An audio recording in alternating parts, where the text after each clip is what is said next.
Welcome to Dodgers Daily. I'm Casey Porter. So glad that you decided to tune in. Hey, it's Monday, and that means Austin Brubaker joins the show. So, hey, Austin, thank you so much for coming on in. A lot to talk about today, isn't there? Yeah, a lot to talk about in the world of Dodger baseball. So, the Dodgers, they're just beating up on the NL West division. I mean, it's unbelievable. I still can't believe that they have the lead that they have right now. 71-46, 25 games over 500. This was supposed to be the rebuilding season, right?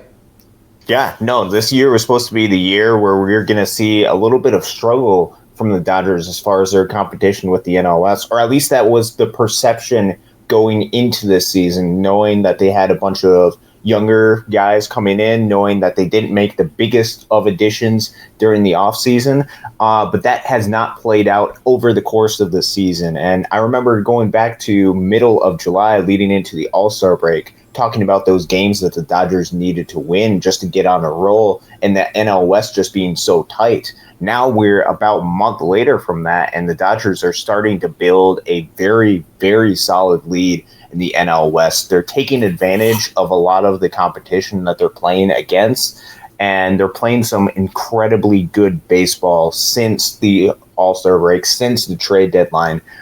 Just really encouraging to see for the Dodgers.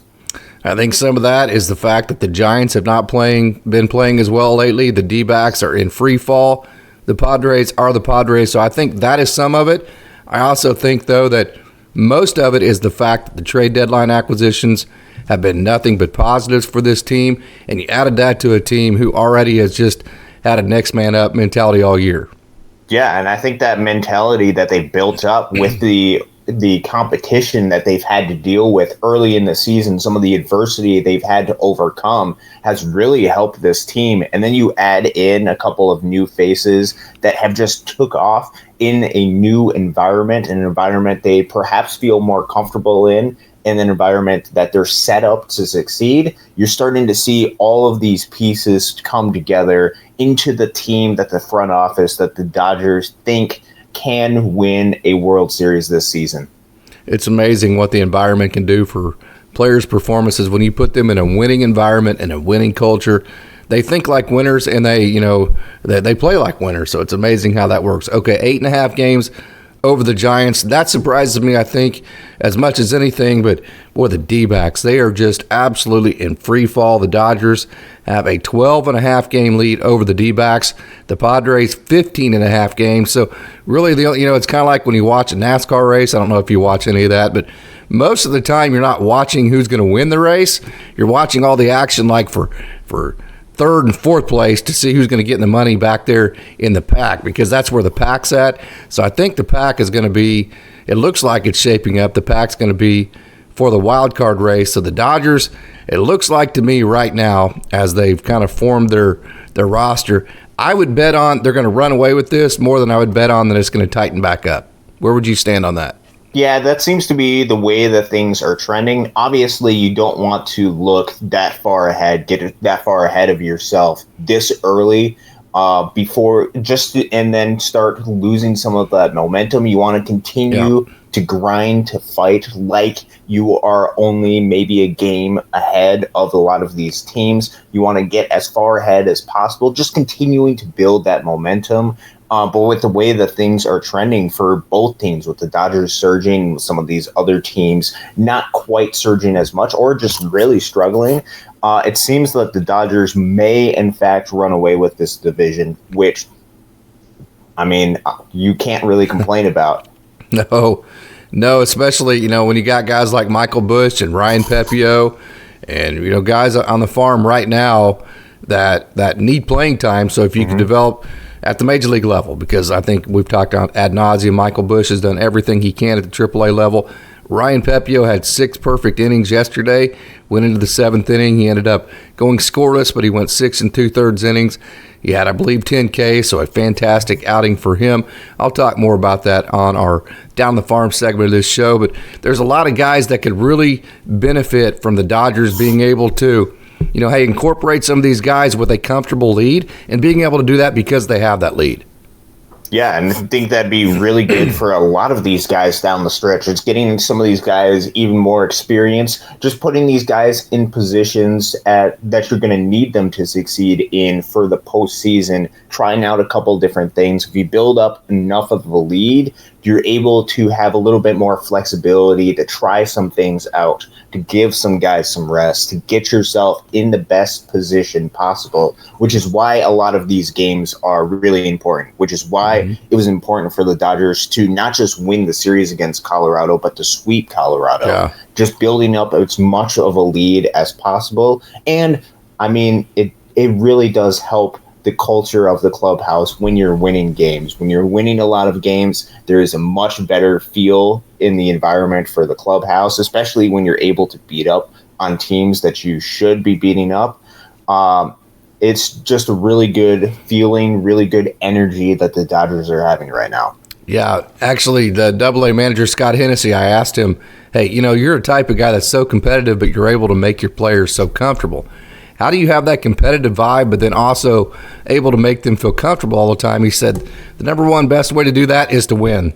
If you win, that solves all of your issues. That brought me back to his statement when he said that. Okay, Arizona, fastest fall from 16 games over 500 to below 500 in the history of the major leagues. The Giants have lost 4 in a row, and the Dodgers are 54-22 over the Rockies in the last 78 matches, 76 matches. I can't do math very well, but so another part of this too. Hey, it's like a psychological deal too, that you just dominate the NL West, and you made a statement that, hey, that's not changing this year.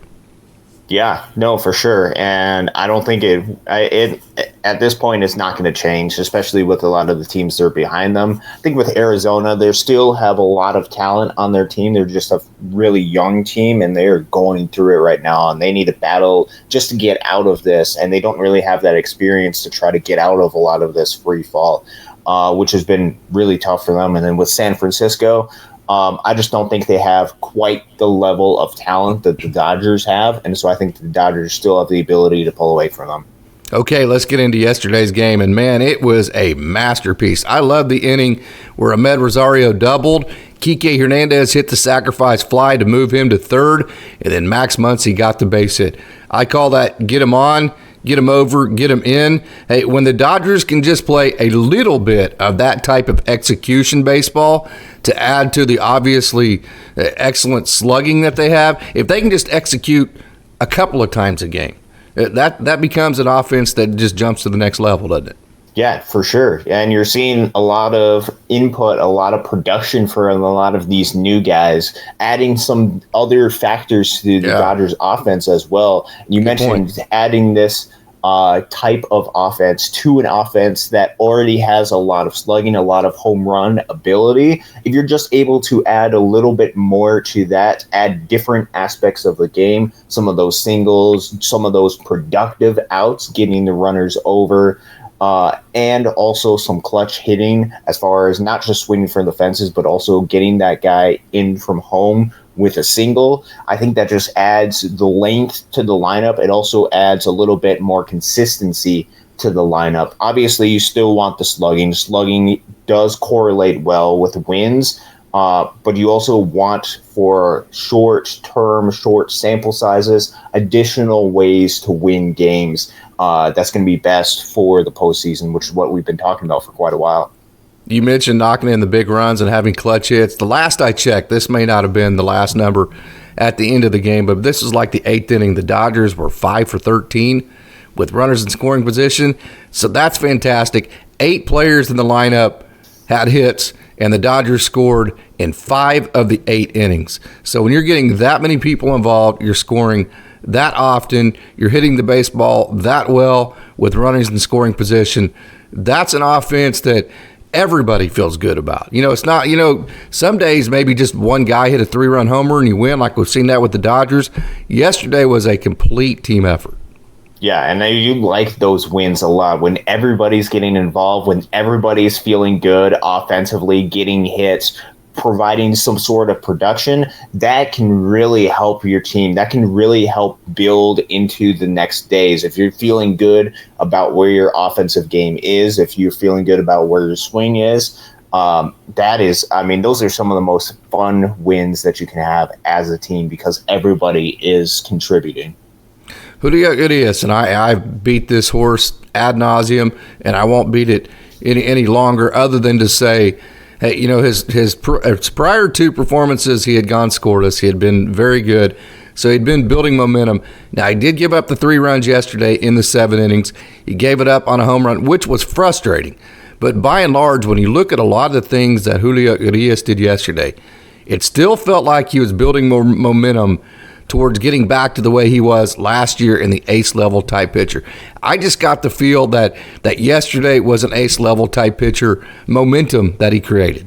Yeah, would I be wrong there? No, you're absolutely not wrong with that. And I think it was a really good start. The past couple of starts have been really good for Julio as far as building some of this momentum, because obviously this year has not gone exactly the way that he has planned. But there's still another month and a half left in the season that you can build momentum and into the playoffs. And then if you shine bright enough in the playoffs, you can really make a name for yourself, and you can really add value back to you. And it really does help with some of the competition that he's had to face. Yeah. He's had to face Oakland. He's had to face Colorado. But even with that, 12 Ks and 0 walks yesterday, that is something that you can build off of. Even if you give up the home run, if you're getting that level of production, if you're striking out that many without giving up a lot of walks, that is something really special. And that's showing some of the ace in Julio Urias that we know is still in there. And if the Dodgers can get that out of Julio for the end of the season, even if they weren't able to get it for him for the beginning of the season, this is the time where you want your stars to shine the most. No doubt. I just left yesterday's performance watching Julio very encouraged, like, hey, man, this will work right here. We're headed in the absolute right direction to where everybody wanted to be.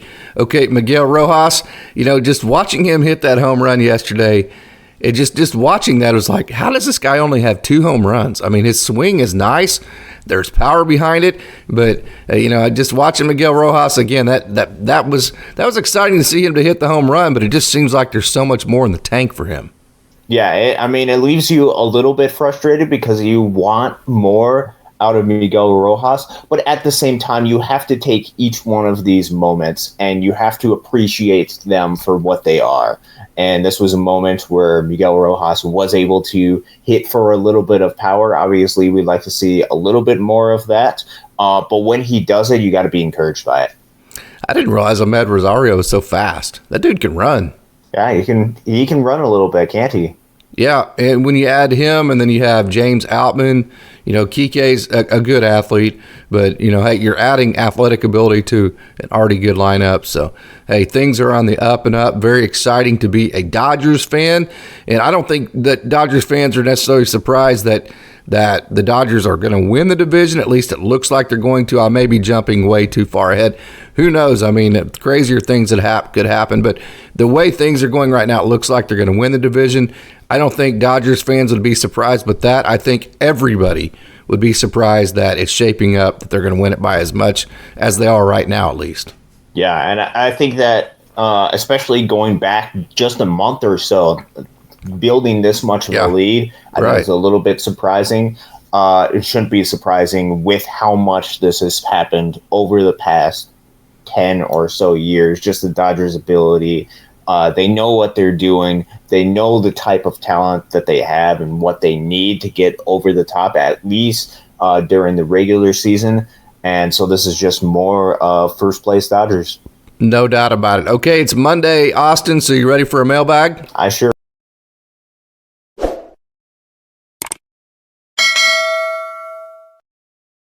All right, it's Monday, so it's time for our Monday mailbag, Austin. So, hey, let's get to our first question, which is, okay, the playoffs, what will the rotation be in the playoffs? And this kind of has different levels to it, so I will let you dive into that before I give my thoughts. Yeah, no, this is a really good question, because I think this is something that, going back to the trade deadline, a lot of people had in mind as far as what they think the rotation is going to be. This was the push to get some high end starting pitcher, because there is the thought that there might be a need for that. And so looking ahead as far as what the rotation is going to be, obviously you don't know what's going to happen as far as injuries are concerned. And so there still has to be a little bit of room, a little bit of flexibility with this. But I think for your rotation, you typically, for a playoffs, at least assuming that you get into a round that has 7 games, you typically want at least 4 starters for in this. And so we got to be looking for who are the 4 starters that you not just feel comfortable with, but feel comfortable with in a postseason setting. And so for the Dodgers, obviously we saw Clayton Kershaw come back. I think he obviously would be one of your 4 starters. And then for the rest of them, I think there's a little bit of variability. If Julio Urias keeps pitching like he has, I think you have to put him into that rotation. Obviously, he's still got something to prove against a little bit more tougher competition. But his last 3 starts have been incredibly encouraging, I should say. Yeah. And then you look at some of the other starters that you can add in. You've got 2 spots for 3 starters. You got 2 spots for Bobby Miller, Lance Lynn, Tony Gonsolin. Yes, and that is going to be the competition that is had over the course of the next month and a half left of the regular season, is who gets those last 2 rotation spots, because I think all of those guys are going to have some sort of role when it comes to the postseason, assuming that they continue to be successful. The question is, who do you want in your rotation? Right now, with the way Lance Lynn is pitching, he would have to be on there for me. And then it comes down to Tony Gonsolin or Bobby Miller. Obviously, Tony has had a little bit of struggles this year. Bobby is inexperienced when it comes to Major League Baseball postseason ball. So you would have to make your determination as far as which one you would want in that postseason. Being a little bit of a prospect guy, I'd lean a little bit more towards Bobby, just because I've seen him. Could be a little bit of recency bias there. But those are kind of your options that you have, at least right now, for the postseason. Yeah, and the divisional series, you're probably only going to need 3 starters, the way that the TV does it. So I think your 3 starters will be Urias, Kershaw, and I think your third one would be Lance Lynn. I don't think there's any doubt about that. Right now as we speak, now a month from now it may be different as far as that third starter. Your 4th starter, I'm going with Bobby Miller for the upside, and then I'm going with Lance Lynn because of the consistency. You know what you're going to get. So I think those 2, we may get the guy that strikes out 1 million guys and gives up no runs in 6 innings, of Bobby Miller with that type of upside. And then you turn around the next game and you pretty much know that with Lance Lynn, you're going to get 6 innings, you're going to get 100 pitches. So I think he balances out, Lance Lynn does, the veteran in him and the consistency that he brings. I think he balances out the fact that you're I don't want to say taking a chance, but you're betting on upside with Bobby Miller. Does that make sense? Yeah, no, that totally makes sense. And you could always, they do this in the postseason all the time, as far as mixing and matching a whole bunch of pitchers that you have in the bullpen. You can do that, especially with the addition of a Ryan Yarborough. Adding him to kind of mix and match depending on the types of matchups. You don't have to have Bobby Miller go 6 innings, 6, 7 innings. You can have him go for 3, 4 innings, to have him go on a shorter stint, and then bring in a guy like a Yarborough, bring in some other bullpen arms to kind of supplement that and just play your matchups as best as possible. I think we're likely to see that with the Dodgers as well. Okay. Mailbag question number 2. What is the number 1 thing that you have been most impressed about by the Dodgers? Yeah, and I think it's the ability to add in all of these different new pieces and continue to maintain a culture of winning. I think that has been the most impressive for me. adding in a bunch of these guys from the trade deadline, a lot of not necessarily high-name guys. We know that some of the teams that have added a bunch of high-name kind of veteran guys have really struggled this year, but the Dodgers' ability to add some of these guys who have been underrated, overlooked perhaps, and Dodgers' ability to get the best out of them has been really impressive. Have been really encouraged by a lot of the rookies as well this season. Obviously, James Outman has gotten a lot of runway. We've seen a lot from some of the young starting pitchers like a Bobby Miller. There's a lot to be happy with the Dodgers so far this season. No doubt about it. Just the next man up, the grittiness, and no excuses. We're the Dodgers. There are no excuses. I don't care what your backstory is, whether you're a rookie, a veteran, a guy who struggled this year, you came over in a trade. It doesn't matter. We're the Dodgers. We win here, and we're going to continue winning. So that next man up and just gritty and no excuses mentality has been the most impressive thing about this Dodgers team this year for me. Okay. Mailbag question number 3. Do you think the Dodgers will run away with the division, or do you think this will get close, or are you confident the Dodgers actually will win the division? Yeah, so we talked about this a little bit earlier in the show.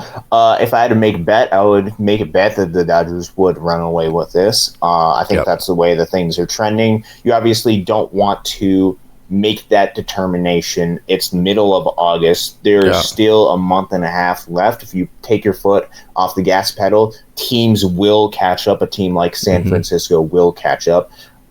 Arizona has the ability to find things out. You still have to be a little bit concerned about that, as far in the sense of you don't want to take your foot off the gas pedal. Right. I still think the Dodgers are likely to run away with this, but you still have to keep that in mind.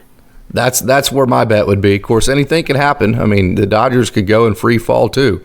Who knows? I don't see that happening. But if you asked me to put a bet on it, I would bet that the Dodgers would be more likely to run away with it than they would be to have this thing tighten back up on it. But, hey, like I said, you never know. Okay, mailbag question number 4. Guys in the minor leagues that have caught your eyes the most. Yeah, so obviously I'm in the Michigan area, so I get a little bit of exposure to Great Lakes Loons, quite a bit of exposure to the Great Lakes Loons. Get to go to a bunch of their games. Was at the game on Thursday in which they fell a little bit short to a really good Whitecaps team. Yeah. Also at the Rainout game on Friday, so there wasn't any sort of games. But one of the players, I'll bring up a couple guys. One, I was able to actually pull some clips together, posted them on my Twitter of Sarin Lau's Dow Diamond debut. Former pitching? Position player prospect. Yeah, as far as pitching is concerned, because I was just about to mention he was a position player that I saw a little bit, I believe in 2021, if I remember correctly. 2021, 2022, one of those seasons, but has really remade himself to be a really good rotation piece. And we saw in his outing on Tuesday, just a really solid debut, made an incredibly athletic play in the field as well. I know the Loons Twitter account tweeted that out. So that is a play that you should definitely check out, because he showed some of the athleticism that he has off of the pitching mound as well. And then some of the stuff was just really good.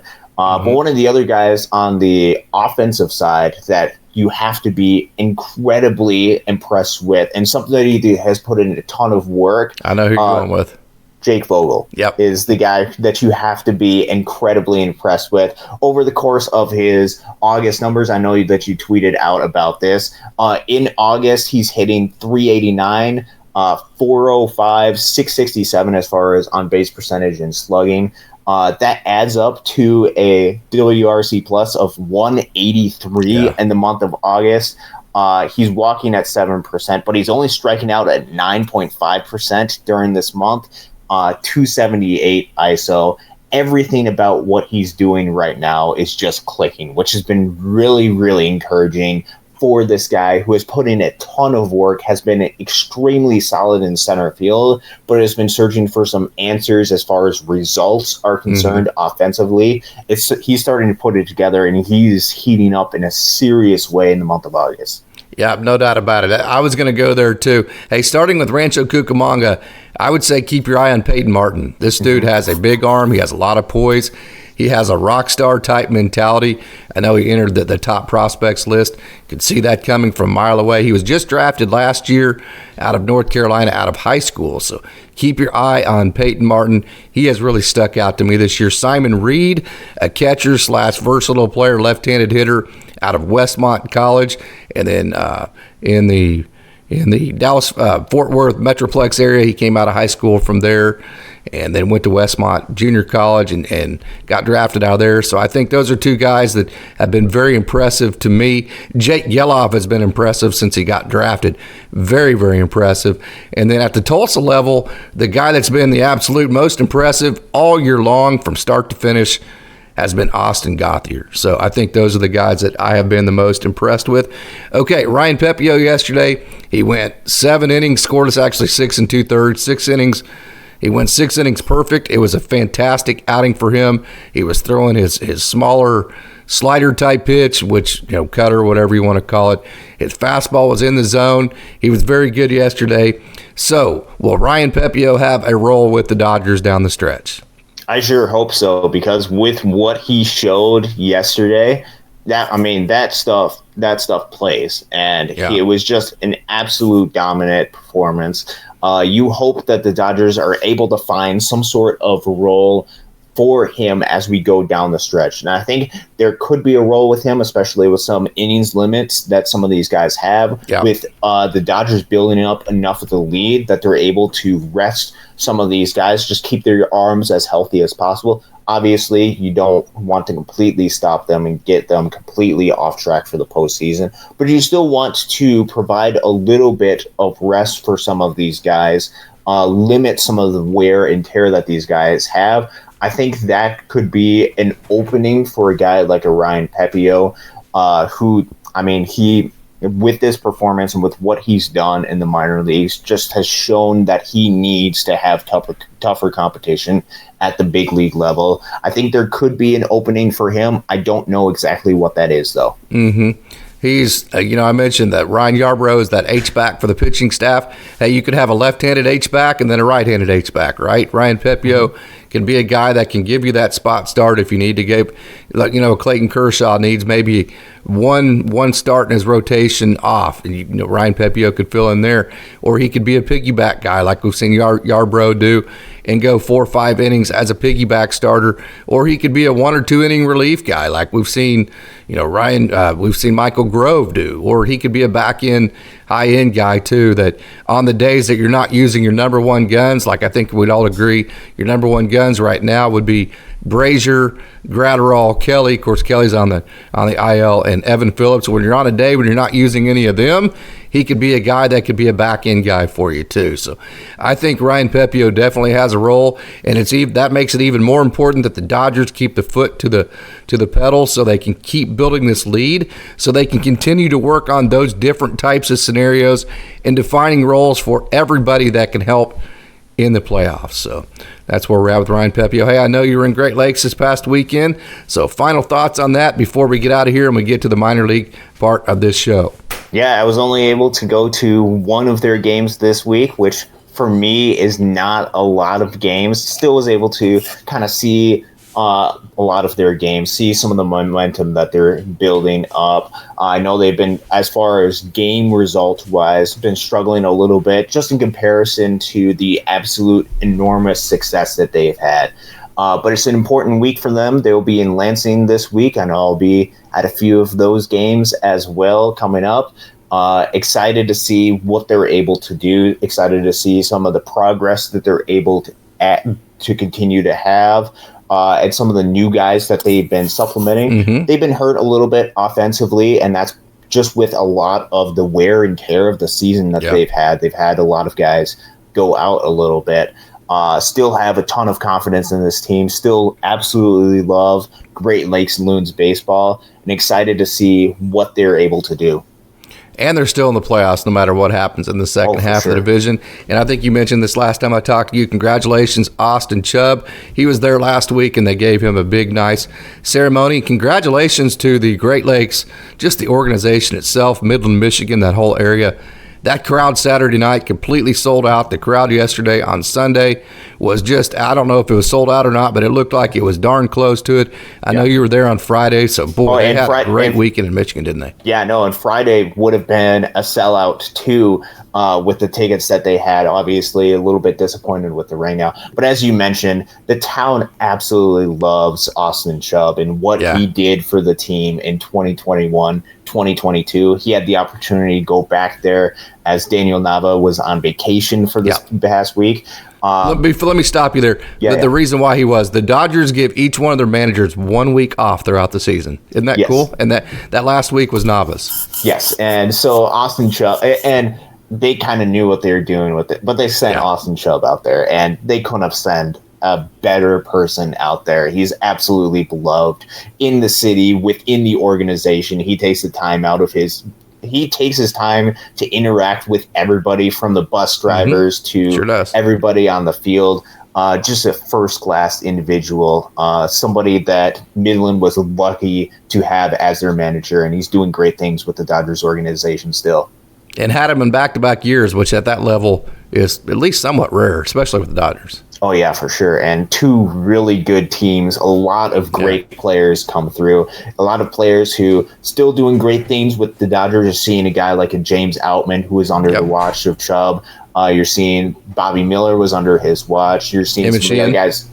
Yeah, absolutely. Some of the guys in the upper levels of the minors, both with the Dodgers, both having successful outside of the Dodgers as well. I know Eddie Slanar's tearing it up in Toledo. Yeah. Lockhart's tearing it up with Erie.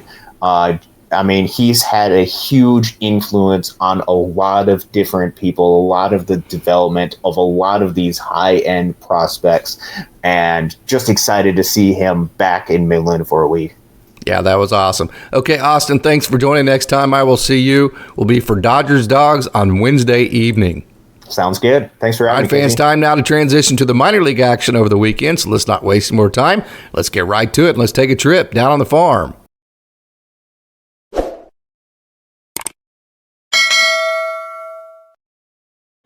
AAA Oklahoma City Dodgers had a bit of a rough week in Tacoma. They dropped 4 of the 6, but there was some great action. Justin Yurchek had a good week.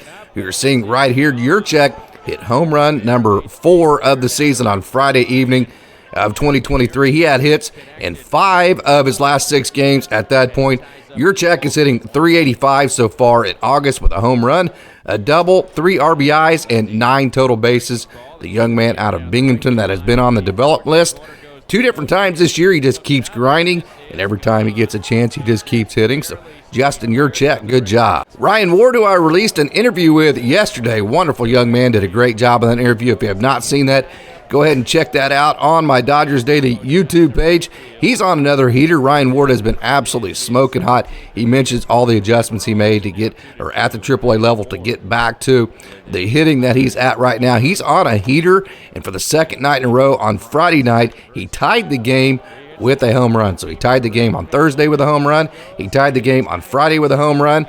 This home run you saw right here was hit 108 miles an hour, and it traveled 419 very happy feet. Ryan Ward hit .318 in July, and he has hits in 13 of his last 15 games, and he has 7 multi-hit games in that span. So like I said, Ryan Ward is on a heater. You know, it took Michael Busch 13 games to hit his first home run of 2023. Well, he's hit over 20. He's approaching 25 home runs right now as we speak. This was home run number 23 on Friday evening. He's hitting .324 OPS, 1051 on the year. So Michael Busch, as we say all the time, tearing up AAA pitching. He's done just about everything he can at this level, but give him credit. You know, the Dodgers have a saying, hey, just perform where your feet are at for that day. So his feet are in AAA right now, and he is performing. You know, just do what you can do, control what you can control, and he is certainly doing that. So not only do you have to be impressed with the fact that he can absolutely rake, and he's a really great baseball player. You know, he got to play a little bit of left field, some third base, some second base. You also have to be impressed by the fact that he's able to remove all the external factors around him and just do and perform and control what he is able to control. David Freitas hit home run number 3 on Friday evening. It was hit 98.4 and 377. Very happy feet. He also had a 102.3-mile-an-hour single, and David Freitas also had a 17-game hit streak. So David Freitas, the veteran catcher who spent time on the development list this year as well, he just loves baseball. Every time I talk about him, I talk about his positive energy and just the vibes that he gives off. You want to be around this guy. He inspires you to want to play the game of baseball very hard. And hey, at the age he is, I believe he's 34 years old. For somebody to tell him that he can't play any longer, they are going to have to rip the jersey off of his back, because he loves showing up every day at the yard and playing, and he is having a good year for AAA Oklahoma City. More Gus Varland talk, who has had a great year. He was very impressive in his outing, his one inning on Friday evening. He struck out 1. He gave up just 1 hit. He hit 97.8. The spin on his fastball was 24.58.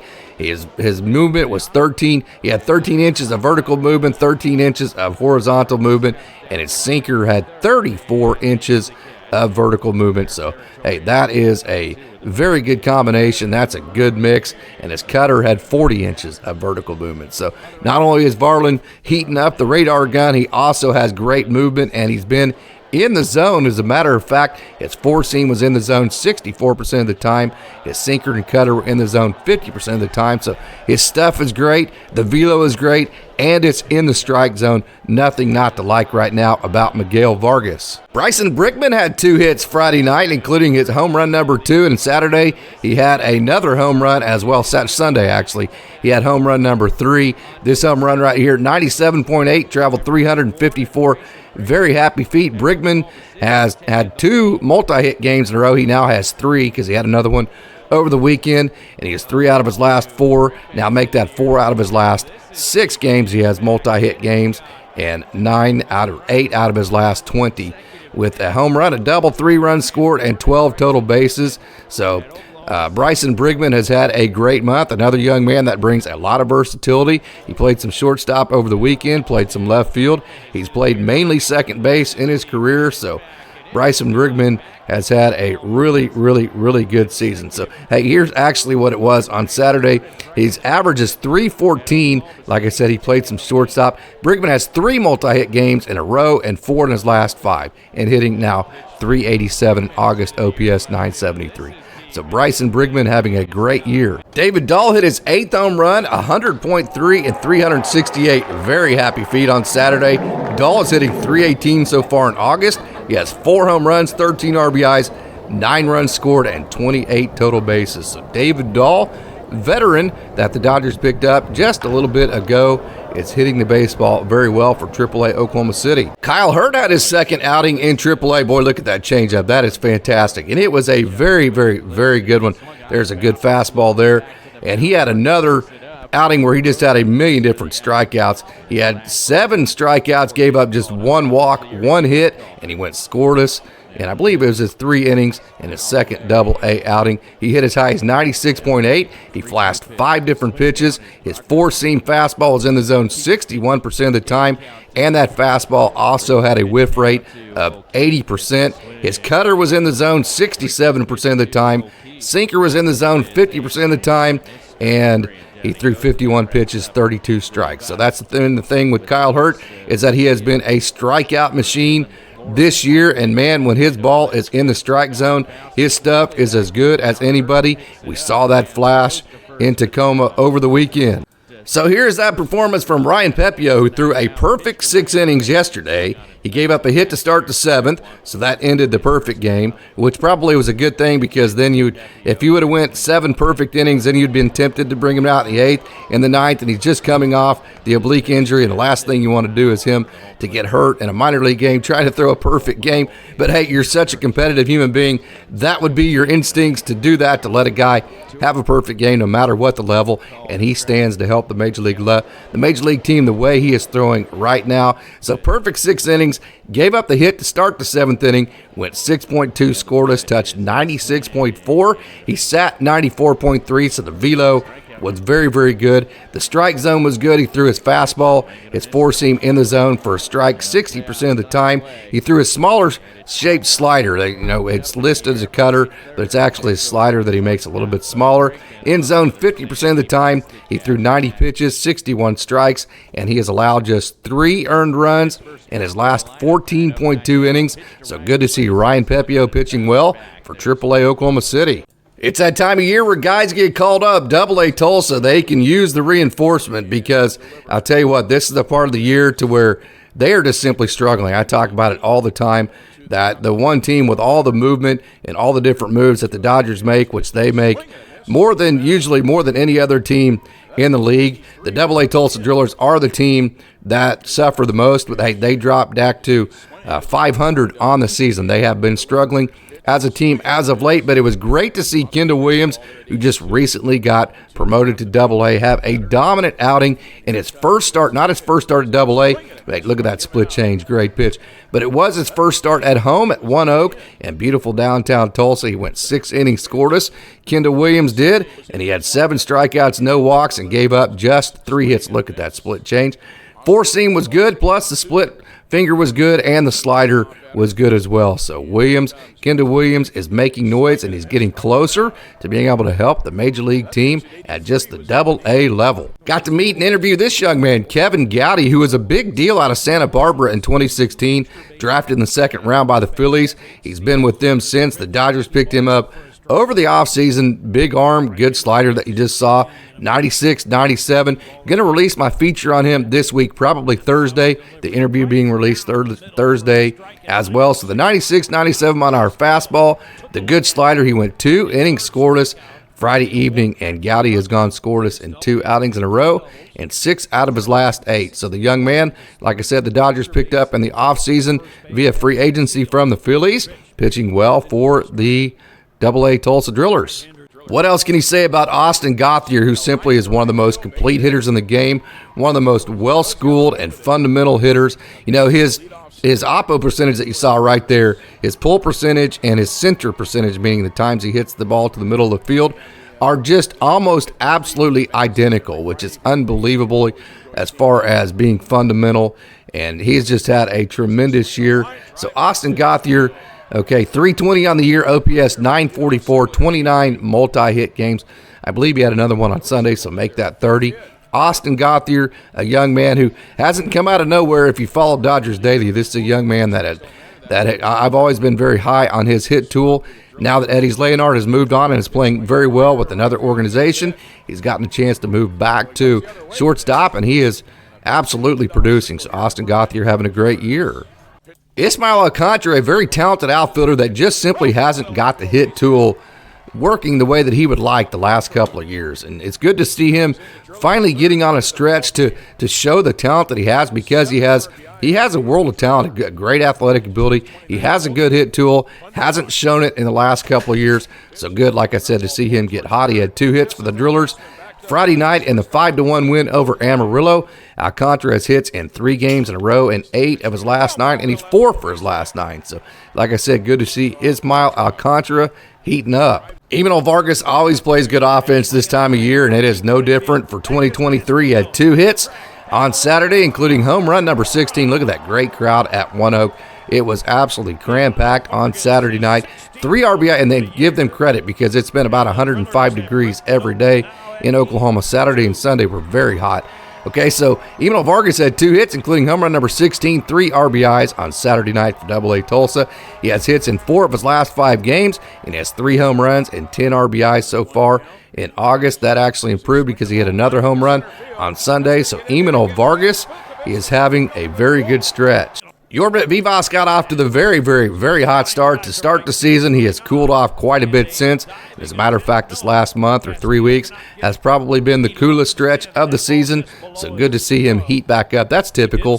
When you go over a long minor league season, you're going to have your ups and downs. Vivas looks like he's on his way back up for an uptick. As far as offense goes, he had 2 hits Saturday night, and he scored 3 runs as well. Vivas is hitting .279 on the year. His OPS is .822. 26. One of the hottest hitters in the entire organization, moving on to the Loons, who have had a tremendous year. Last week wasn't their best week of the season, but hey, like we talk about, over the long course of a season, you have those ups and downs, but hey, it's not because of Jakevogel. He has been absolutely smoking hot. He had hits in both games of the doubleheader on Saturday. He had another hit on Sunday, and he also hit home run number 3, so it's not like he's just hitting the ball and getting base hits. He's actually hitting the baseball with power as well, hitting home runs. He is absolutely smoking hot. He's hitting over 400 in August in about 35 at-bats. Its OPS in August is over 1,100, and he has 8 RBIs. He has 7 runs scored and roughly about 25 total bases. I didn't check after yesterday's game, but it was 23 after the Saturday game. So the game that he had on Sunday, I'm guessing it's over 25 right now. So Jakevogel, he's a guy that kind of like Ismael Alcantara, the hit tool has struggled to this point in his career, and boy, everybody's timetable is different. This is a talented young man, one of the fastest players in the organization. So if the hit tool from Jakevogel, the way that he works, as hard as he works, can continue to stay hot like this becomes another weapon in this organization. And this is why you give guys time to blossom, because some guys need longer times than others. Some guys blossom right off the start, but Jakevogel hitting very well for the High A Great Lakes Loons. Yainer Fernandez has really splashed onto the scene in 2023. He had 2 hits on Saturday in both games of the doubleheader, and he moved his average to 385 so far in August. He has 6 multi-hit games so far this month as well. So, hey, Yainer Fernandez, a young man who can catch, a young man who can play second base, he can play everywhere, really splashed onto the scene and is having a great year. This is left-handed pitcher justinwrobleski out of Oklahoma State. He is obviously dear to my heart because I got to see all of his starts as a Cowboy there in Stillwater, Oklahoma. He had Tommy John in 2021, which killed his season at Oklahoma State. He actually had to shut it down early. Then last year he threw just 21.2 innings. So I've always known the stuff was there. I've been saying that all year long. The one thing I was the most worried about was because he hasn't pitched a whole lot in the last couple of years, and if you remember, 2020 was canceled early. So really since 2019, he hasn't pitched a whole lot, so worried about him wearing down a touch. But hey, the way that he's pitching right now shows that not only is he not wearing down, he is actually getting stronger, because yesterday he gave up just 3 hits, 1 earned run in his last 8 innings. So like I said, he's actually pitching better now, as far as getting stronger as the season goes on. And that is great to see for a young man that has not thrown a whole lot in the last 3 years. ERA on the year, just 3.03, 94 strikeouts, great emotion. This is a competitive young man with big stuff, justinwrobleski. Talked on several different occasions that the left-handed starting pitching, as far as that crop goes, is all the way down in High A. Well, hey, Ronankopp actually added to his versatility yesterday by coming in for the 7th and 8th innings. So, hey, there's a role for a guy. When you're talking about the Dodgers and you have so much talent, we see it right now at this Major League club. The more versatile you are, the more positions you can play, the more things you can do for the club, the more likely you are to get on the 26-man roster and actually get into a Major League game. So Ronankopp, although he's been a starter all year, it's great to see him add that versatility in the late innings and use that adrenaline and that big frame and big fastball to get some of the most important outs in the later innings of a baseball game. He gave up no runs, Ronankopp did not, and no hits while striking out 4 and walking just 1 in his 2 innings. Kopp has 88 strikeouts in 60 innings this year, so his stuff has been big. Great job, Ronankopp. Jack Dreyer, the Maytag Dreyer, is I believe is what some people back in Iowa used to call him. At least I get some comments that way. He went scoreless on Sunday. That's his 11th scoreless outing in a row. In fact, Jack Dreyer, the Maytag, has not allowed a run since July 4th. The 4th of July is the last time that Jack Dreyer, look at that big breaking ball, has allowed a earned run, and in that time he has given up just 3 hits.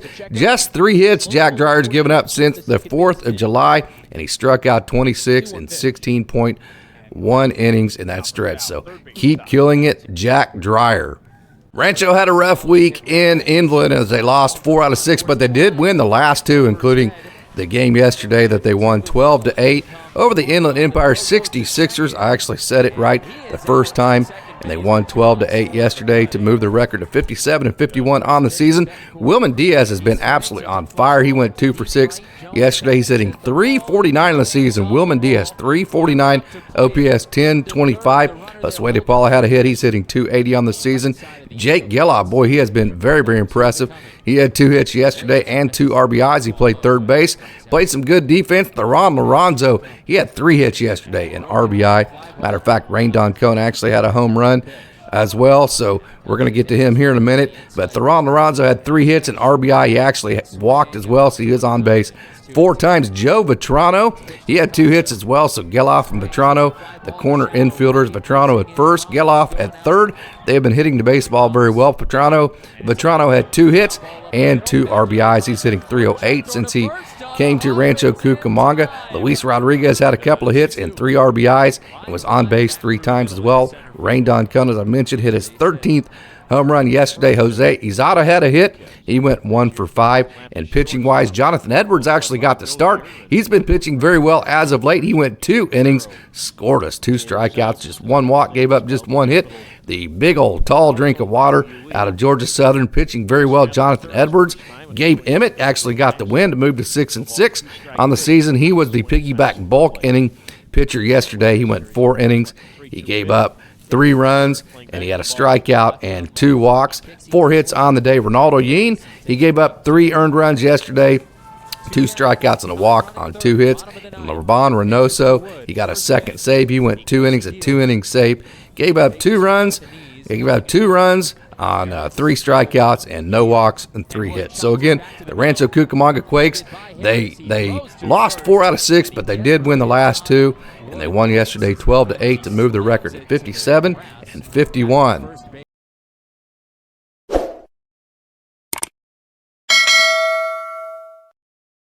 So there you have it. Always a busy show on Sunday. I want to thank Austin Brubaker for joining again for our Monday mailbag and to talk Dodgers baseball, and I hope you enjoyed all the action down on the farm. Next time you'll see me will be Wednesday morning, and don't forget to send in your questions for next week's Monday mailbag, and don't forget to get prepared for Dodgers Dogs that we go live on Wednesday evenings at 6 Pacific. So hey, I would like to remind you one last time that if you'd like to help Dodgers Daily, we have a link to our GoFundMe account in the description, and also don't forget to leave a comment and interact with this video. Like this video, share this video. That way Dodgers Daily thinks that this is a video that's liked. It'll get seen more, and we can keep growing and keep providing you content like this in the future. And make sure your notifications are turned on. So as always, I'd like to thank you for tuning in and say go Dodgers.